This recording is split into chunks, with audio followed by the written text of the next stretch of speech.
좋아요, 구독. 이제 종가 베팅에 관한 섹터들 이야기를 해볼 시간입니다. 대표님, 그럼 2차 전지인가요, 오늘? 오늘 제가 준비한 부분은요. 2차 전지는 계속해서 봐야 되지만 단기적 성과라든가 우리가 이제 3분기 어닝 시즌이 이제 얼마 안 남았어요. 네. 9월 30일까지 보면 7월 1일부터 9월 말까지. 그러니까 12월 결산법인의 3분기 회계연도가 7월 1일부터 9월 말까지죠. 그래서 9월 말에 회계연도가 좀 종료가 되면 본격적인 3분기 어닝 시즌이 시작이 되는 나오죠. 셈이죠. 그렇기 네. 때문에 지금부터 우리가 관심 있게 봐야 되는 섹터 그리고 이벤트가 있는 그런 종목군들 좀 제가 체크를 좀 해봤는데 저는 이제 화장품 섹터에 좀 주목을 해보자라고 좀 말씀드렸습니다. 일단 우리가 주목해볼 단기 이벤트 10월 초에 예정되고 있는 아마존 프라임데이가 있어요. 맞아요. 지난번에 아마존 프라임데이에서 예상치 못했던 북미 성과가 좀 있었고 여기서 한국 제품에 대한 이 상위 랭커 1위부터 5위까지 한국산 화장품들의 판매 호조로 인해서 기대 요인들은 굉장히 좀 컸었고 그다음에 10월엔 또 뭐가 있죠? 중국의 국경절이 있습니다.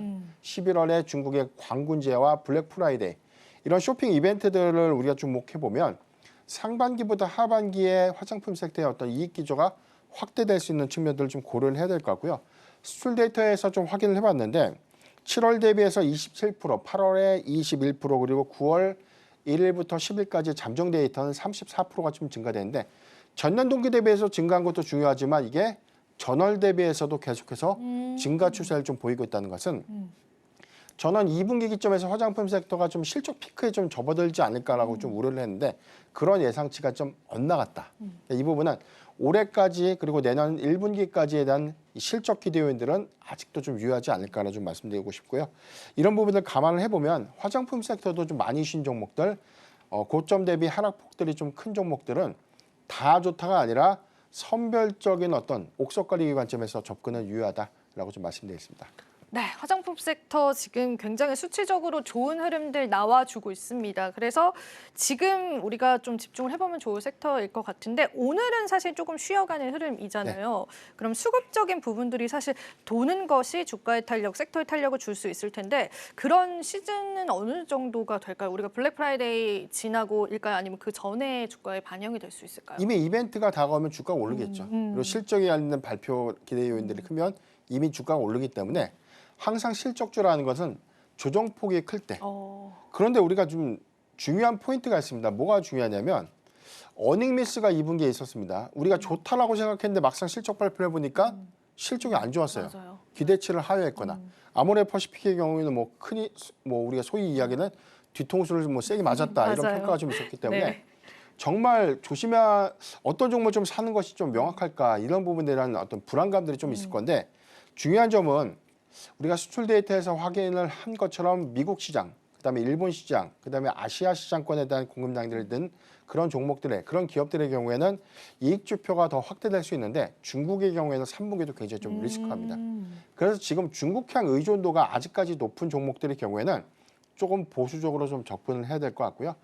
미국향 의존도가 좀 높은 그런 기업들의 경우에는 실적의 확장 추이를 좀 더 눈여겨보자라고 좀 말씀드리겠는데 여기 관점에서는 지금 아모레 퍼시픽이라든가 LG생활건강의 경우에도 사실 냉정하게 말씀드리면 북미 시장에 대한 회복 속도가 3분기 시장의 어떤 기대치를 좀 하회할 수 있는 가능성이 좀 크다라고 보고 있고 ODM 3사죠. 코스맥스라든가 한국콜마, CNC 인터내셔널 같은 그런 종목들의 경우에는 코스맥스가 중국에 관련된 리스크가 소폭 좀 남아있기 때문에 최근에 뭐 증권사의 어떤 전망들은 다소 보수적이다. 이 점을 좀 참고하면 좋을 것 같습니다. 네, 그러면은 들어봐야겠죠. 그래서 종가 베팅으로 저희가 화장품 섹터 중에 어떤 기업을 또 좋게 보시는지 궁금합니다. 저는 CNC 인터내셔널을 좀 갖고 왔는데요. 오늘 현재 지금 보합권 시세죠. 10만 네, 맞아요. 3,100원이고 어제 주가가 좀 좋았습니다. 어제 한 11.5%까지 좀 상승하고 난 이후에 오늘 일시적으로 조금 쉬어가는 흐름들 좀 보여주고 있지만 CNC 인터내셔널이 지난 7월 1일 14만 1,000원에 고가 형성하고 난 이후에 2분기 실적 발표를 했는데 이게 시장에 너무나 높아진 이 실적 눈높이를 충족하지 못하면서 어닝 미스까지는 아니었는데 차익 매물이 좀 강하게 좀 나왔던 구간이었고요.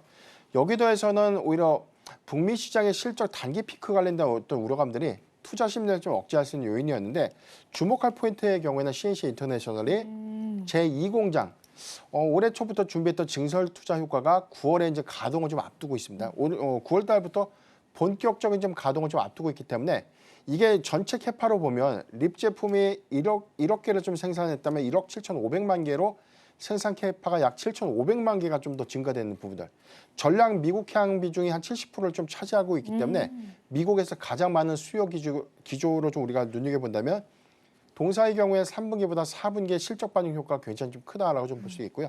증설 투자의 효과가 본격적으로 나타내지는 내년도 1분기와 2분기 기도 요인들을 보면 저는 뭐 이익의 성장률들은 한 30에서 35% 정도 더 상향될 수 있다고 좀 보고 있기 때문에 2분기 아쉬웠던 부분들은 3분기부터 그리고 4분기에는 더욱더 기대할 수 있겠다라고 좀 예상을 할 수 있고 여기다 해서 우리가 뭐 예상되는 뭐 아마존 프라임 데이라든가 블랙 프라이데이 행사 여기서 한국산 화장품 특히나 지난 2분기 기준을 보면 립 제품의 수요가 굉장히 좋았습니다. 맞아요. 이런 연동 효과들은 고객사의 유입이 더욱더 확대된 동사의 가장 중요한 어떤 단기 모멘텀이 되지 않을까라고 좀 말씀드리겠습니다.